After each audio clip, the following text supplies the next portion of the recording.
So this one is like is always a topic that really gets to me because apparently people no longer need the evidence in order to cancel someone. If you make a 9-minute apology video about something that happens, people already know within the first 10 seconds if they're gonna mark you forever or not. And whether you post online, next to the video being like, hey guys, I'm innocent, it just doesn't matter. At the moment you're being like marked, you're marked for life and your career is over. That's what I want to talk about today, about that particular cancel culture, because I fundamentally disliked it. Now we can talk about Me Too and stuff, but I'm not gonna like dip my toe into that because that's a whole nother beast in my personal opinion. My problem is that I have watched content creators that were big, like really big, and they made a mistake, whether it was 10 years ago or they were in an abusive relationship or whatever it is, and things are being twisted and turned. And to me, it's kind of like you're innocent until proven otherwise. And there was this case that I followed, and this person was extremely entertaining, was at the height of his career, and he was being canceled because of inappropriate behavior. Now, to me, when it broke out, I was shocked. I was shocked like everyone else, right? This was one of those cases where it was like, okay, but what did the person do? Are there other things? Like, are there connections and stuff? And obviously, the thing is like, in this day of age, whether it's now or like 5 years ago, people can fabricate things. People can fabricate a conversation and post it online and say that this person said so, and that people are piling on it. People are sharing it, whether it's like on X or on a Reddit, or they're making YouTube videos on it, and all of a sudden this person goes from having a good day to having an extremely bad day, because all of a sudden they have to defend themselves over nothing. And how can you prove to your audience that it wasn't you? How can you prove that? And I think it's really easy to stockpile on someone rather than actually looking at evidence. Now, when someone posts a apology video, I always find that incredibly cringe. I'm going to be honest, because instead of them like diving right into it and having the receipt at hand, they first are going to go over the entirety of the history until it unfolds. And that's mostly a 30-minute video, but because the time span of people these days is like the time span of like a bird, it's 5 seconds, and then people are like, oh yeah, I don't like this person, and then they instantly go into the comment section, or they're gonna post on a thread and be like, oh, I hate this person. And instead of them being really specifically about something that they hate, they're just like, yeah, I don't like his hair, or I don't like his voice, or I don't like his eyes or eyebrows, or they come up with some really stupid thing, and they think that's a proper argument in order to stockpile on someone. So for me, I'm always I tread that stuff carefully, because I think that, first of all, how would I respond in that situation? How will I come out of it? And if I know that I'm innocent, how can I prove that I'm innocent? But if there are laws, right? And if you have a lawyer to say like, you can never ever post this, or you can never ever show people have to trust you on what you say, it makes it extremely difficult. Now, same thing with like the like an apology with like a huge message that people can post on X or Facebook or wherever you're on. I fundamentally dislike that. To me, I would be like, guys, I'm innocent. This and this happened in broad lines. I can't talk about it because it's still a case. But depending, like this is a thing, because I know a content creator here that actually did something heinous and he went to jail for it. I cannot dab into it because I don't want to like, I am fake on purpose, okay? But it was a gaming YouTuber that I watched, and then when the news broke out, I was like, what the fuck? And then I found out that he actually went to jail and is still in jail to my knowledge, right? So I was like, oh shit, that was real. But at the time the news broke, you were like, oh, I'm not so sure. It could be hearsay. But the other person that I that I thoroughly enjoy because the person was really entertaining, walked away with money. The guy walked away with, according to himself, with a lot of money. And the network that he was attached to had to pay him. And then I believe there was another hearing, and that judge also said that like whatever was said was like not strong enough, or like strong enough evidence in order to put this person in jail, right? And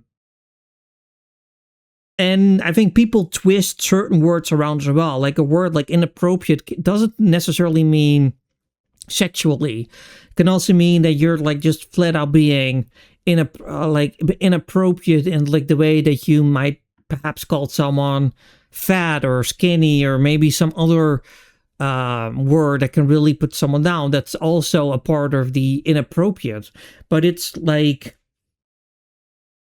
in this culture today that we live in, the word inappropriate means automatically 18 plus stuff, like unsolicited pictures, stuff like that, when the broader word means a lot more. So I think to myself, I'm trying, like I said, I tried to put myself into like their shoes, and I think to myself, okay, so if I was that person, I didn't go to jail, I know that I'm innocent, I said something stupid that I shouldn't have said, I made a tweet or something in order to tell people I'm innocent, but still people still hate me. So I wonder, so like for me, it's kind of like, if I would keep trying, but I still see my numbers go down further and further down until there's barely anything, I think I would quit. I'm going to be honest with you. I don't think I had the strength. I don't think I would be able to muster up the strength in order to continue. You know, you build something up over the years, you know, you had sponsorship, you have like everything, and then it's all taken away from you because of one lousy little thing, right? And that hurts. So for the people who are able to continue on that, you have my respect. But like I said, to me, it's really difficult because I always think to myself, those people that hate that person for the sake of hating because they love to stockpile on it, they love to join the bad people and like stock it up and like still talking about it and still making a deal out of it. You know, even if it happened 2 or 3 years ago, you know, even if you would tell somebody literally in their face, like, I walked away, you know, I walked away from it because if I was one of those bad people, right, I would have been gone to jail, but I'm not in jail. Like, I'm free, right? So, like, from their perspective, right? So, if you think about it this way, if you were that person, I mean, I don't think people even think about that, to be honest. People don't think through the idea, like, what you could do to someone, even when they're innocent, or even if they have the receipt, but they're not allowed to show it because of all the laws and rules. The frustration is insane because you want to put it out there. You want people to see I'm innocent, you know? And I don't think it's so difficult that when you're like at the height of your career, whether it's like a Twitch streamer, YouTube streamer, or like content, whatever, wherever you are, doesn't matter. And you have the evidence, but you're not allowed to show it to people. And you try to convince people that you're innocent and you're not allowed to show it.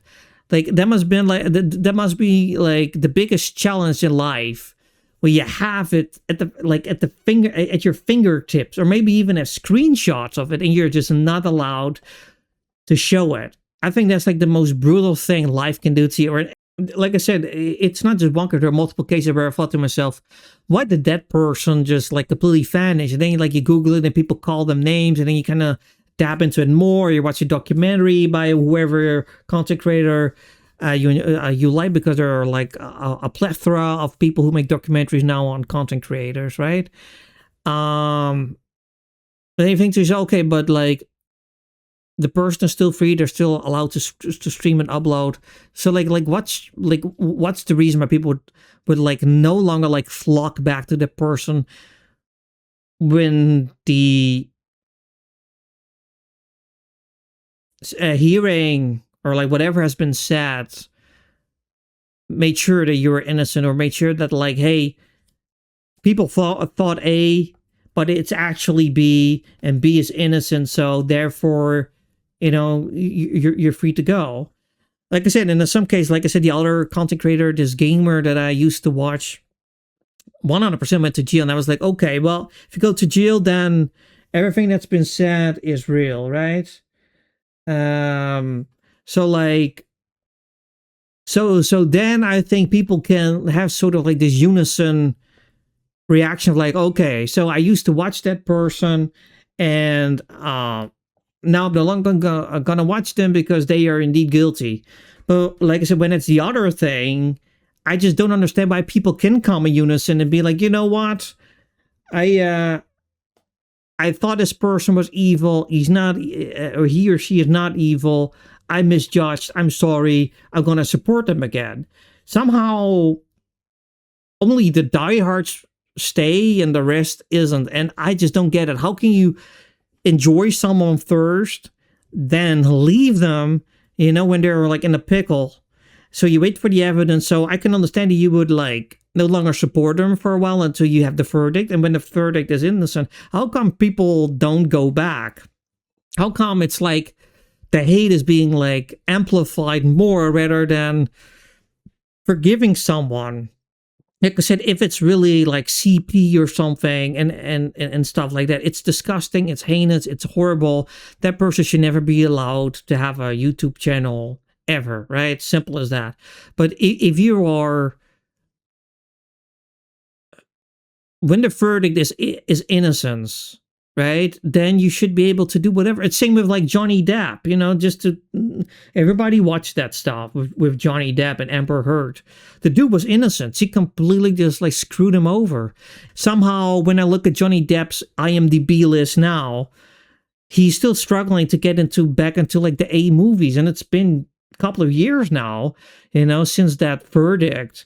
And I think it's the same with content creators. Just to loop back, it's like, even after a verdict and you're innocent, they're still losing subscribers because somehow there's like a stain on them. And I just don't get it. Same with Johnny Depp. It's like, no, he's innocent. I always believed in Johnny's innocent, by the way, don't get me wrong. But it was really interesting to follow that. And so I really thought to myself, okay, so he is like, he's innocent, so he can go back into the fray and make good movies again. They're going to apologize to him, and boom, we're going to get like the next Pirates of the Caribbean or something super cool where he can reprise a role or something. But no, it's taking a very slow line for him to go back up. And with these content creators, it's even worse because, Johnny Depp has like 300 million. So it's not like that he needs to be in movies, like he can sleep all day if he wants to, and it wouldn't hurt his finances. But for a content creator, I mean, depending on how big you are, it can hurt you financially if you have to stop working for 3-4 months to a year. And let's say you normally make 10, 15K a month, and then you make zero. Yeah, that hurts. Or instead of 50K, you only make 1K a month because a lot of people have left you, even though you're innocent, like that's hurtful. So this is why I never fully understand this whole cancel culture where someone is innocent and people are still debating and people are still talking about what was said and like, is it real? Is it fake? Or maybe he or she bribed the court, the judge. Maybe they bribed him. Maybe a woman did some stuff to him in order to get free. Like whatever it is, like people always try to find something behind it and try to justify to hate someone. And I dislike that a lot. To me, like I said, you're innocent until proven otherwise, and until the judge says,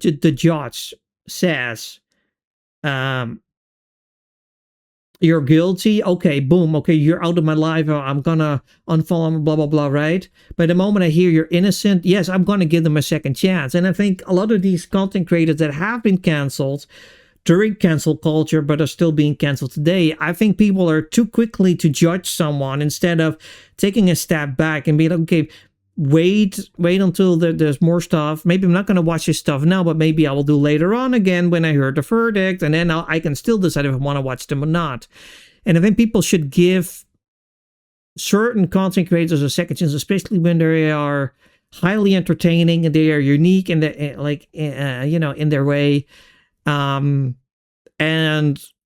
if you always liked said person, I think anyone deserves a second chance. I really do. When the verdict is like innocence, when you're guilty, you're not. You're out.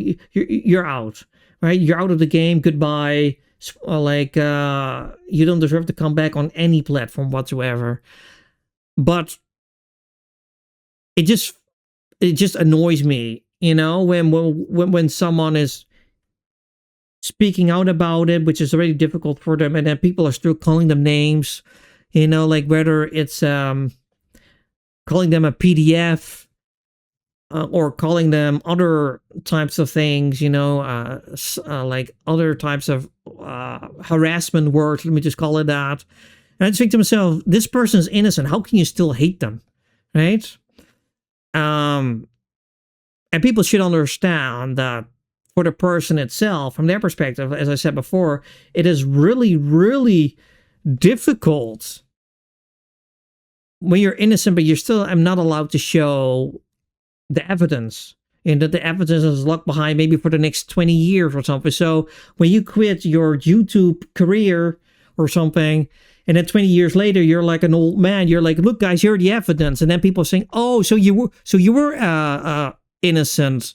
Like for all these years, I believed you were a creep, but then after 20 years, you're allowed to release them. And then all of a sudden people are like, oh, are you going to come back? No, now it's too late.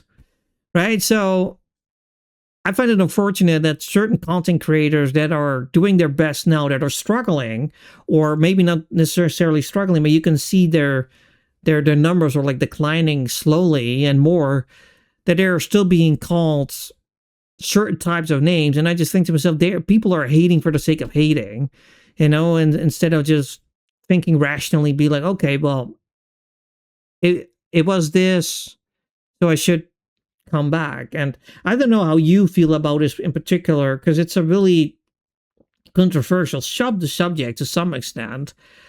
But to me personally, I think cancel culture hurt more people than it should have. Actors have been canceled over things that that got leaked, that was either pulled out of context by people online, or there was something different, or there was a mishap, or this wasn't supposed to be said like that. Going from like an A-list actor to like a Z-list actor that can only show up, in not even in cameos, but more like as a background character, or like in awful movies because nobody wants them anymore. Even when the verdict is innocent, and like I said, I think people just cannot separate the two from each other.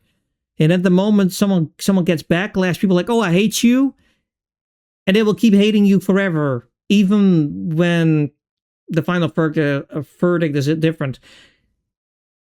It just boggles my mind that people prefer to hate rather than giving someone another chance. Like it like I said, it's stupid, man. It's the most dumbest thing that I've ever heard.